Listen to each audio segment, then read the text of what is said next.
Vamos lá, então, gravando. 3, 2, 1. Por que o senhor quer ser prefeito de Araraquara?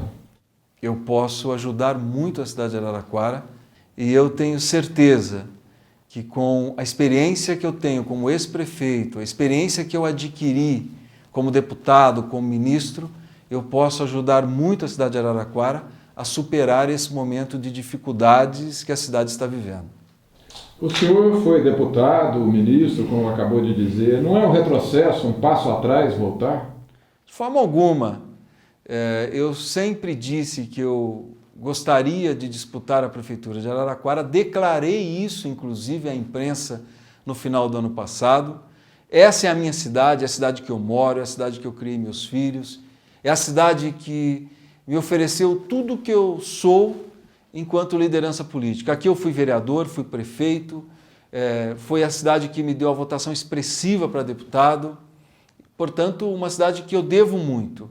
E nesse momento eu quero aproveitar a minha experiência, tudo aquilo que eu adquiri ao longo da minha vida como experiência, para devolver à cidade de Araraquara, nesse momento em que a cidade vive uma situação de muita dificuldade.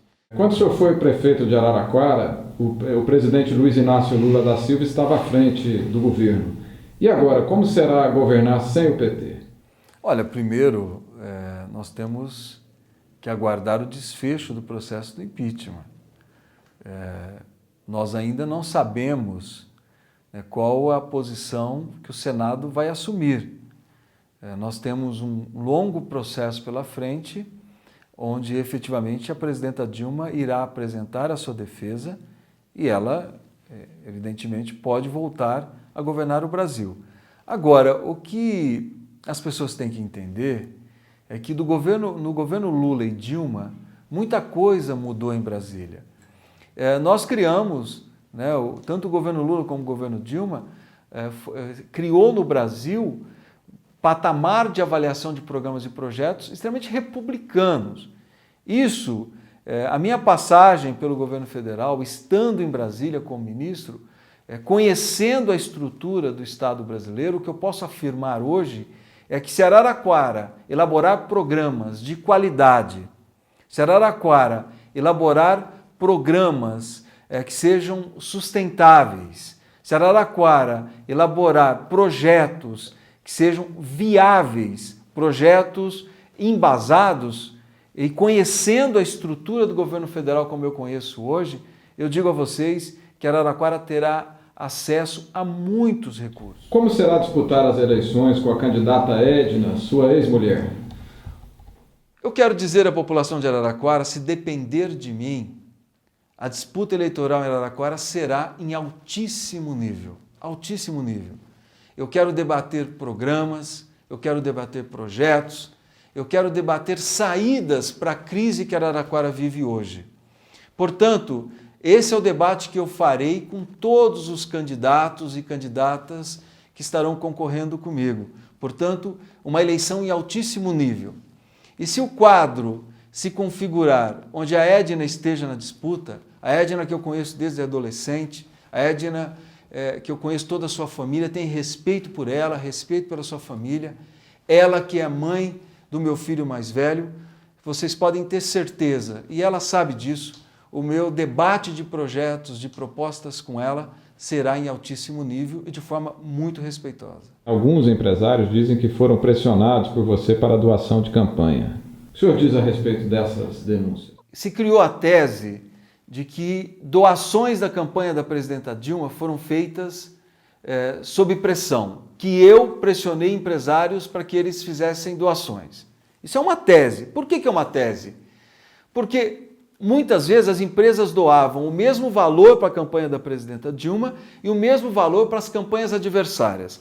Aí as doações da campanha da presidenta Dilma foram feitas sob pressão e as doações das demais candidaturas foram feitas por livre e espontânea vontade. Evidente que isso não tem lastro na realidade. Por que uma doação é feita sob pressão e essa doação, muitas vezes no mesmo valor ou valor semelhante, eram doações feitas para outras candidaturas e essas doações eram espontâneas. Então, por que as doações para a campanha da presidenta Dilma são ilegais e as doações para as demais campanhas são legais. Então são teses, no meu entender, que foram criadas e o processo de investigação vai mostrar por que essas teses foram criadas, né, por uma parte aí do empresariado que está sendo investigado, né, ou por setores da imprensa que divulgaram desta forma, por que essa tese foi criada e por que tudo que vem da campanha da presidenta Dilma é legal e das demais campanhas é tudo legal. É claro que o povo brasileiro hoje tem capacidade de discernimento, o povo brasileiro tem capacidade de raciocínio e de interpretação. Por isso que eu não tenho nenhuma dúvida que a verdade vai prevalecer e aquilo que foi utilizado para disputa político-partidária, no meu entender, a história há de julgar e a história há de penalizar aqueles que se utilizaram de uma investigação que é legítima, se apropriaram dessa investigação, de uma parte dessa investigação, para a luta político-partidária. E a denúncia da existência de gráficas fantasmas que teriam recebido dinheiro durante a campanha? Isso nunca existiu.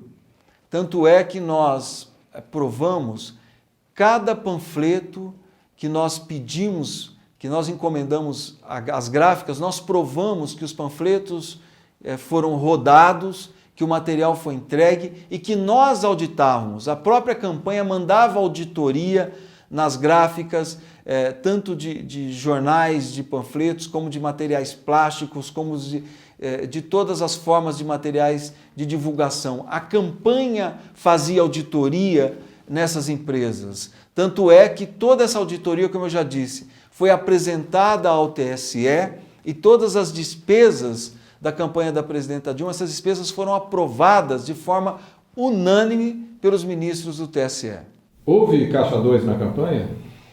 Jamais. Jamais a campanha da presidenta Dilma se municiou por Caixa 2. Eu jamais pedi recurso para a campanha da presidenta Dilma que não fosse legal. Portanto, cada centavo que entrou na campanha da presidenta Dilma entrou de forma legal, de forma que nós declaramos ao TSE, não só a arrecadação, como também a despesa. E todas as denúncias que apareceram de Caixa 2 não têm o menor fundamento.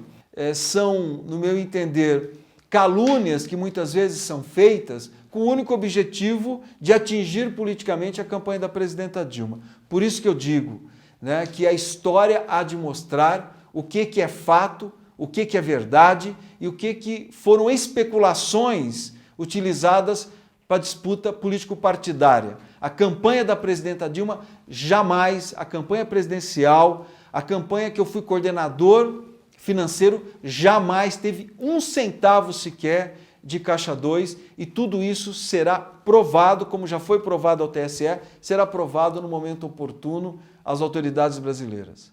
Como o tesoureiro da campanha, o senhor teme ser condenado?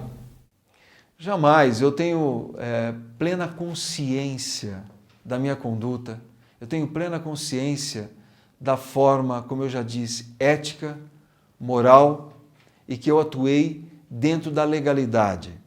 Eu tenho certeza que de tudo que se fala, de todas as especulações, de todos os ataques, de todas as mentiras que hoje, infelizmente, nesse ambiente que nós estamos vivendo no Brasil, é muito difícil, muitas vezes a população conseguir fazer a diferenciação do que é mentira e manipulação utilizada para atingir lideranças, para a luta político-partidária. Eu sei que é muito difícil, mas eu tenho certeza que no final de tudo que está sendo levantado, que tudo isso, quando colocado à prova, quando colocado à luz da legislação brasileira, eu tenho certeza que muitos terão que se desculpar, que muitos serão processados por calúnia, por difamação, responderão perante a legislação brasileira por terem atingido, muitas vezes, a honra, por terem atingido, do ponto de vista pessoal, do ponto de vista moral, do ponto de vista ético, pessoas idôneas. Então eu tenho certeza que essa parcela da população brasileira que me acompanha, essa parcela da população do estado de São Paulo e o povo da região de Araraquara que me acompanha, sabe quem eu sou, sabe da minha conduta, sabe da forma como eu administrei a cidade de Araraquara, sabe que efetivamente toda a minha história política ela é pautada pela honestidade, pela ética e pela legalidade. Bom, em delação premiada, o senador Delcídio Amaral o acusa de ter orientado ele a procurar empresas para saldar dívidas de campanha lá em Mato Grosso, dívidas irregulares. Essa acusação é verdadeira? Não tem o menor fundamento. Rapidamente eu vou explicar para quem está nos assistindo entender. O senador Delcídio me procura em 2014, o ex-senador Delcídio, então candidato ao governo do estado do Mato Grosso do Sul, dizendo que a sua campanha passava por dificuldades financeiras. Eu disse a ele que a campanha da presidenta Dilma não poderia repassar recursos para candidatos que disputavam governos estaduais, porque eram mais de 30 candidatos que apoiavam a campanha da presidenta Dilma. Eu disse ao senador Delcídio que eu havia estado com uma empresa, a MS, que é uma empresa de medicamentos, e essa empresa se recusou a fazer campanha, a fazer doações para a campanha da presidenta Dilma, porque ela queria fazer doações apenas para deputados e senadores. O senador Delcídio, mesmo sendo candidato ao governo do Mato Grosso do Sul, ele era senador. Então eu disse a ele que ele poderia ligar para essa empresa, que eu diria para a empresa que o senador ligaria a ela e que ele pedisse esses recursos à MS, que é essa empresa que fabrica medicamentos. Eu nunca mais tomei conhecimento dessa história.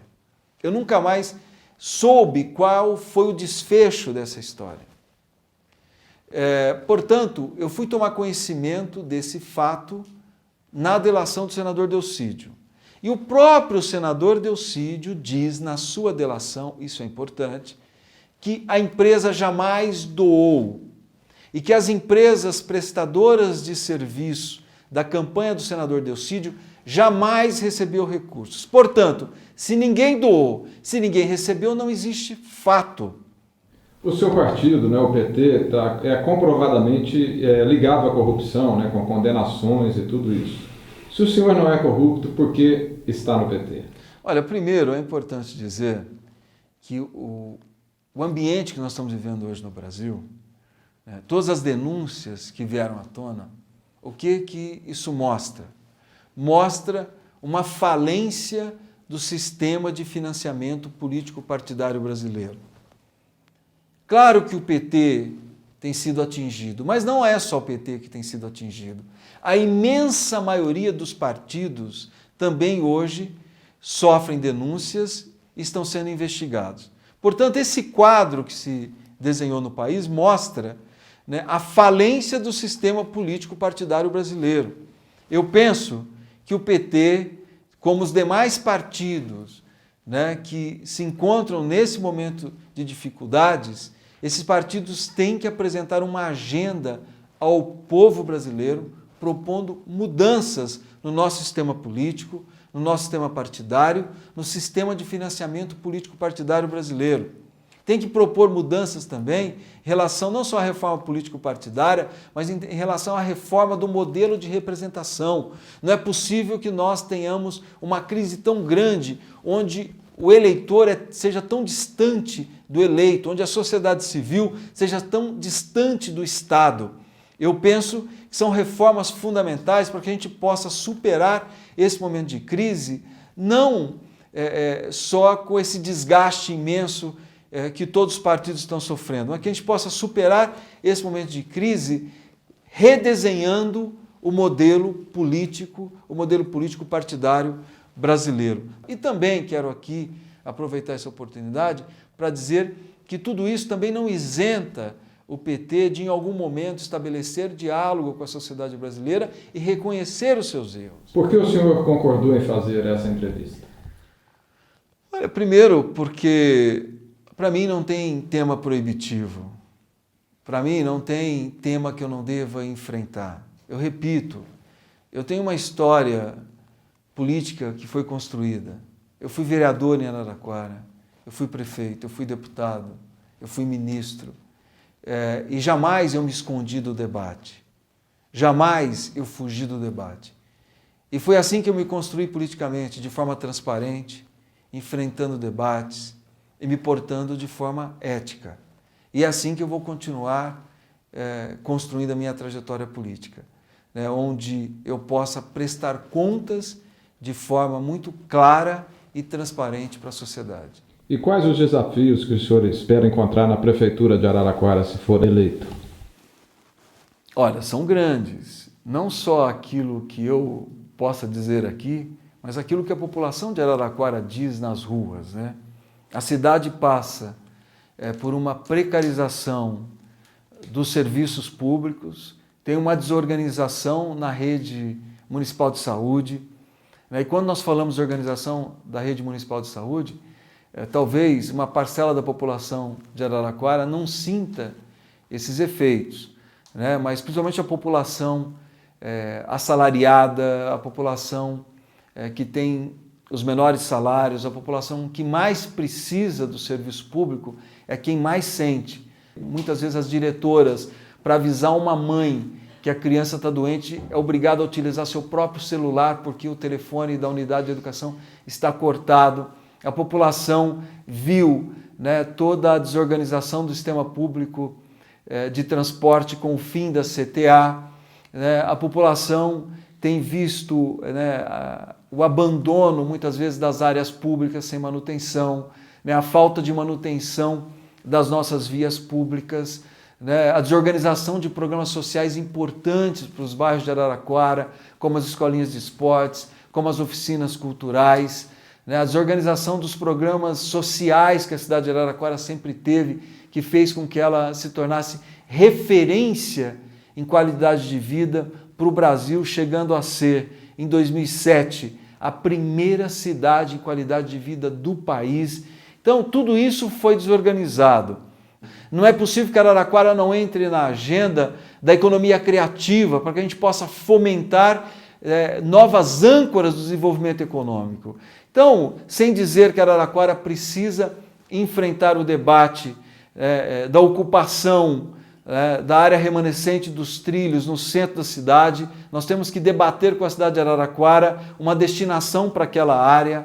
É necessário que Araraquara também debata o seu planejamento pensando o seu sistema viário, porque hoje ou nós terminamos o anel viário de Araraquara, né, fazendo a Marginal das Cruzes, ou tendo um plano de execução da Marginal das Cruzes, ou efetivamente toda a zona norte de Araraquara passará por um gargalo, porque não é possível que a cidade tenha crescido tanto para aquela região sem ter pensado em vias públicas que garantam e facilitem, né, o trânsito e a locomoção das pessoas. Então, Araraquara tem desafios grandiosos, desafios na área de educação, de geração de empregos, de atração de novos investimentos. Ou seja, a cidade do século XXI, ela tem que ser preparada, nós temos que preparar a cidade de Araraquara para esses grandes desafios, nós temos que fazer com que Araraquara volte a ser competitiva, tanto na atração de investimentos no estado de São Paulo, como na atração de investimentos aos olhos do país e do mundo. Para isso, nós temos que ter uma cidade sustentável, uma cidade que tenha planejamento na área de saneamento, na área de abastecimento de água, na área de transporte público. Então, são desafios que eu tenho certeza que nós iremos enfrentar, nós vamos voltar a dialogar com o povo de Araraquara, nós vamos trazer de volta o orçamento participativo, nós vamos fazer com que os conselhos municipais voltem a funcionar, para que a gente possa não só buscar a construção de uma cidade competitiva, atrativa do ponto de vista dos investimentos, de uma cidade equilibrada, justa, mas principalmente de uma cidade democrática, uma cidade que não tenha donos, uma cidade onde o povo de Araraquara, a população de Araraquara organizada possa debater e decidir os rumos da Morada do Sol.